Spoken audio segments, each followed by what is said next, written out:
La paix recherchée de mon âme. Ô Seigneur, soutiens ma foi. Christ est la paix recherchée de mon âme. Ô Seigneur, soutiens ma foi. Prends-moi, Seigneur, prends-moi, Seigneur, dans mon état. Dieu de Jacob, soutiens ma foi. Prends-moi, Seigneur, prends-moi, Seigneur, dans mon état. Dieu de Jacob, soutiens ma foi.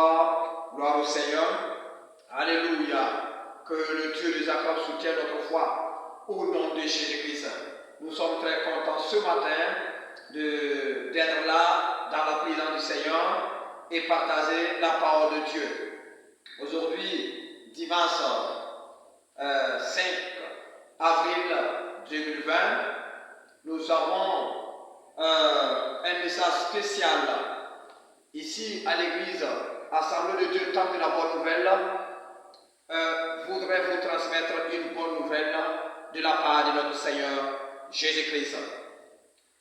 Faisons la lecture dans 2 Rois chapitre 20, verset 1 à 7. 2 Rois chapitre 20, verset 1 à 7. Nous faisons la lecture. En ce temps-là, Ézéchias fut malade à la mort. Le prophète Ésaïe, fils d'Amo, vint auprès de lui et lui dit: Ainsi parle l'Éternel, donne tes ordres à ta maison, car tu vas mourir, et tu ne vivras plus.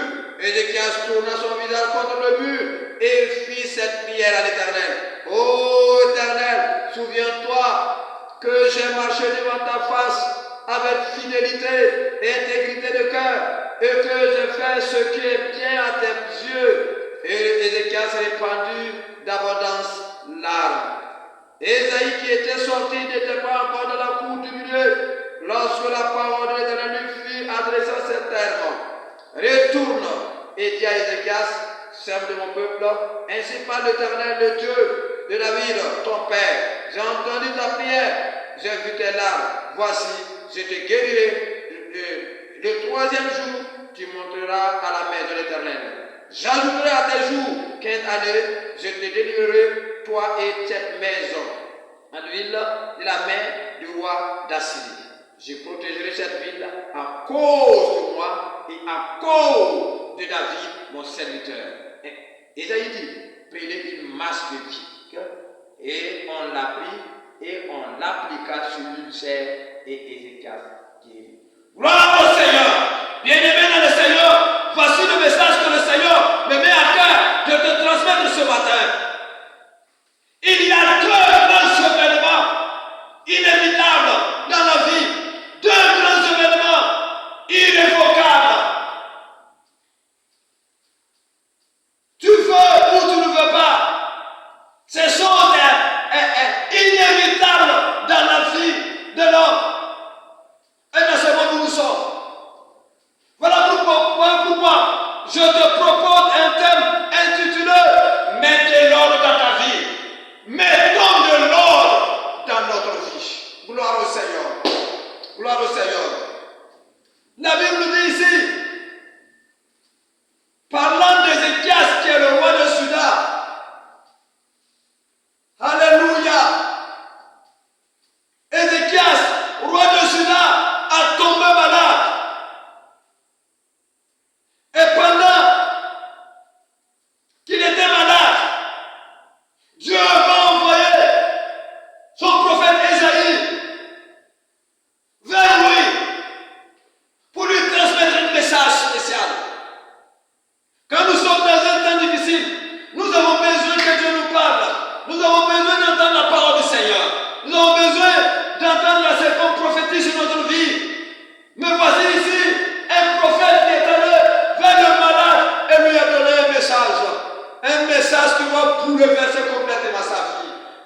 va le rendre triste. Et quel est ce message? Le prophète dit, voici ce que le Seigneur me charge de te dire. Donne des ordres à ta maison, parce que tu vas mourir, tu ne vas plus vivre. Et ce message-là a poignardé le cœur d'Ézéchias. Voilà pourquoi je dis ce matin, mets de l'ordre dans ta vie, parce que tu ne sais pas le jour ou l'heure. La Bible nous dit qu'Ézéchias a tourné son visage vers le mur et il a prié le Seigneur. Retenons qu'il a prié le Seigneur avant de pleurer. Il a prié avant de pleurer. Et Dieu a exaucé sa prière. Et Dieu a dit à Ésaïe, retourne, dis à Ézéchias, tu ne mourras pas, mais tu vivras. Et Dieu a même ajouté une police de 15 années dans sa vie. Toi qui me doutes ce matin, que Dieu te donne des bonus de vie au nom de Jésus-Christ. Que Dieu te donne des bonus de vie au nom de Christ Jésus. La prière change beaucoup de choses. Et les cœurs devaient mourir. Et Dieu, par la prière, par sa supplication, Dieu a étendu sa main de gloire. Et il ne mourra pas.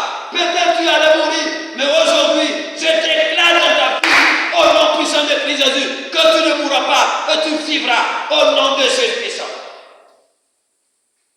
Le roi de Juda a prié le Seigneur, mais écoutez ce qu'il a dit.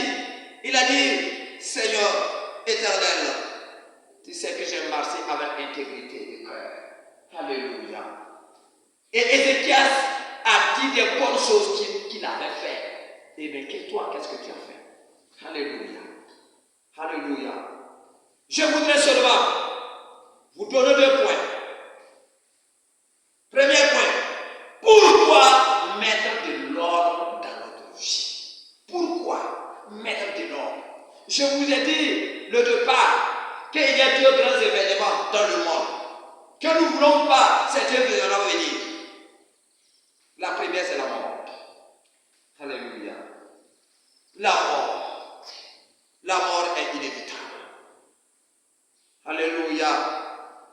Et la deuxième chose là, c'est le second venu de notre Seigneur Jésus-Christ. Jésus va revenir. Et quand Jésus va venir, il va prendre ses saints et aller au ciel. Mais est-ce que tu es prêt pour recevoir Jésus dans ta vie? Ce qui est arrivé à Ézéchias peut arriver aujourd'hui. Mais avant tout, mettons de l'ordre dans notre vie. Dans d'autres Bibles, comme Sévère, il est dit, donne des dispositions, prends des dispositions. Alléluia. Bien-aimés dans le Seigneur, pourquoi mettons de l'ordre dans notre vie?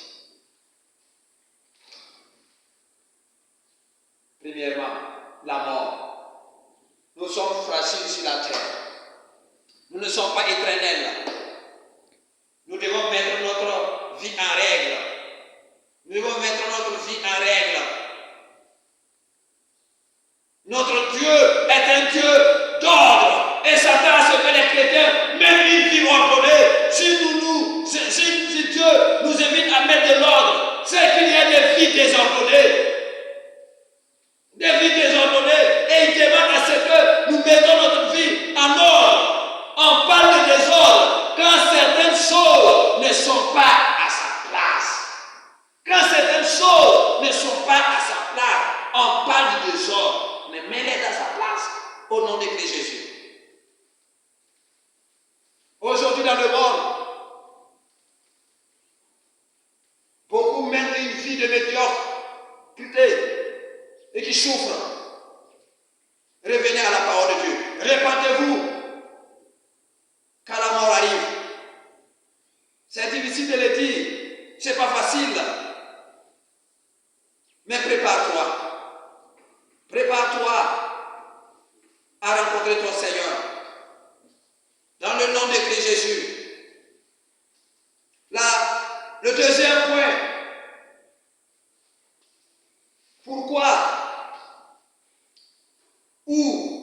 dans quel domaine de la vie nous devons nous mettre dedans. Je voudrais seulement parler de deux domaines. Dans notre relation avec le Seigneur, quelle est ta relation avec le Seigneur? Quelle est ta relation avec le Seigneur? Est-ce que nous sommes en bonne relation avec Dieu pour aller au paradis? Ézéchias a supplié Dieu, mais Ézéchias a montré à Dieu qu'il était en bonne relation avec le Seigneur. Il a montré sa bonne relation avec le Seigneur. Mais qu'est-ce que toi tu peux dire dans ta prière? Qu'est-ce que tu as fait? Qu'est-ce que tu as fait? Tu as mené une vie et que tu ne reviens pas dans ta vie. Qu'est-ce que tu vas dire à Dieu? Avoir une bonne relation avec le Seigneur. Qu'en est-il de votre relation avec Dieu? Est-ce que tu ne vis pas une vie de murmure? Une vie de murmure, une vie de rébellion, une vie de bagarre? Il n'y a plus de dialogue. Tu ne peux plus dialoguer avec Dieu. La deuxième relation, c'est notre relation interpersonnelle. Si nous lisons dans Colossiens,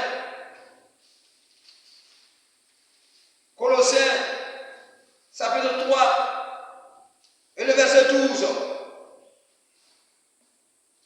la Bible nous parle là-bas. Je vais le lire très rapidement. Colossiens, chapitre 3, verset 12. Il est écrit. Alléluia. Ainsi donc, comme des élus de Dieu, saints et bien-aimés, revêtez-vous d'entrain de miséricorde, de bonté, d'humilité, de douceur, de patience. Supportez-vous les uns les autres. S'il y a un sujet de se plaindre de l'autre, pardonnez-vous réciproquement, de même que Christ vous a pardonné, pardonnez-vous aussi. Alléluia. Alléluia. Nous devons, voici un domaine. Après notre relation avec le Seigneur, Dieu nous rappelle d'avoir notre relation avec nos semblables. Est-ce que nous, avec nos semblables, qu'est-ce qui se passe entre nous? Est-ce que tu as eu une bonne relation à l'église avec ton semblable? Est-ce que nous ne vivons pas une vie, je dirais, une vie de serpent ou une vie de scorpion? Les hommes, quand nous voyons un serpent, on se lève, on veut tuer le serpent parce qu'on pense que le serpent veut nous mordre. Ou bien on voit un scorpion, on veut le tuer parce que nous pensons qu'il veut nous mordre. C'est ainsi. Tu vois ton frère, déjà tu penses que le frère va te faire du mal. Tu commences à le blâmer, à le tuer, à le faire du mal. Non. Cultivons une relation interpersonnelle et supportez-vous les uns les autres. Toi qui m'écoutes, est-ce que tu supportes ton frère? Tu peux le supporter. Supporte-le. Supportez les faibles.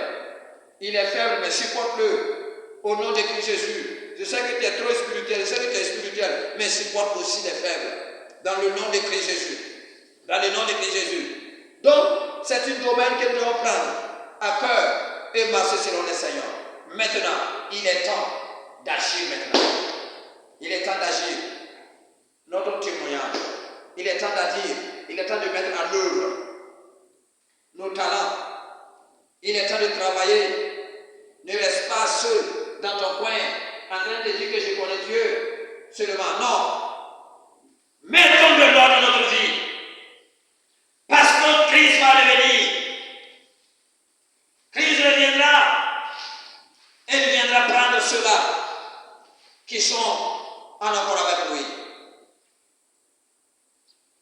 Et si nous disons la Bible, la parole de Dieu, dans Jean chapitre 14, verset 3, il a dit, lorsque, c'est Jésus qui parle, lorsque je vous aurai préparé une place, je reviendrai et je vous prendrai avec moi, afin que vous soyez là où je suis. Alléluia. Que Christ va revenir. Oui. Et l'apôtre Paul dit quoi? Dans 1 Thessaloniciens 16, il est écrit, car le Seigneur lui-même a un signal donné à la voix d'un archange et le son de la trompette de Dieu descendra du ciel et les morts en Christ ressusciteront premièrement. Ensuite, nous les vivants qui serons restés, nous serons restés tous ensemble, enlevés avec eux sur le lieu à la rencontre de notre Seigneur Jésus-Christ. Alléluia, alléluia, alléluia, alléluia. Que le Seigneur vous bénisse. Des choses inévitables, la mort et le second venu de notre Seigneur Jésus-Christ. Si tu ne crois pas que Jésus va revenir ce matin, reçois cette parole et crois car le Seigneur est là à la porte. Et la Bible dit dans le livre d'Apocalypse que Dieu est à la porte, le Jésus est à la porte et il tape. Si tu entends la voix de Jésus, n'endurcis pas ton cœur, ouvre ton cœur et Jésus va venir souper avec toi. Il est temps pour toi de prendre des dispositions. Dans le nom de Christ Jésus-Christ de Nazareth, dans le nom de Jésus, je prie à ces instants là où tu te trouves, à cause de ces deux grands événements qui vont venir dans ce monde. Et si tu n'as pas encore reçu le Seigneur Jésus, je prie à ce que tu répètes après moi. Dis Seigneur Jésus, aujourd'hui, je te reçois dans ma vie. Sois mon Seigneur et mon Dieu. Et lave tous mes péchés. Je suis devenu ton fils. Et tu es mon Père. Remplis-moi de ton esprit au nom de Jésus. Amen. Mettons de l'ordre dans notre vie et nous serons abondés de la grâce de Dieu au nom de Jésus-Christ. Car la mort a l'adresse de tout le monde. La mort a l'adresse de tout le monde. Et Jésus va venir bientôt. Que le Seigneur vous bénisse. Dans le nom de Christ Jésus. Amen. Amen. Partagez ce vidéo.